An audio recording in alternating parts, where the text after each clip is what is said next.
When applying for a mortgage, your lender will look at both your credit report and credit score. While they are related, they are used for different purposes. Your credit report is an account of your credit history and activity. It includes current balances and payment history on things like credit cards and automobiles. It even details public records like bankruptcies. These files are maintained by the 3 credit reporting bureaus who use that information to give you a credit score.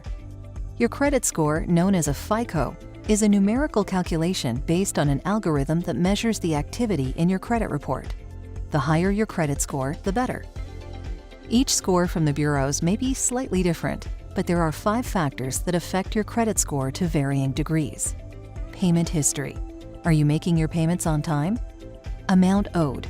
The ratio of how much money you have borrowed versus the amount of total credit available to you. Credit history. The length of time you've had different lines of credit. Type of credit. Some credit is considered good debt, while other types may be considered bad debt. Inquiries and new credit. Have you had any recent inquiries into your credit report that may indicate you are taking on additional debt? Mortgage lenders use your credit report and credit score to determine the potential risk to giving you a loan, and even things like the interest rate you are offered. If you've applied for a loan and your credit has been pulled, your lender will provide you with your FICO scores. However, it's important for you to monitor your report regularly for accuracy.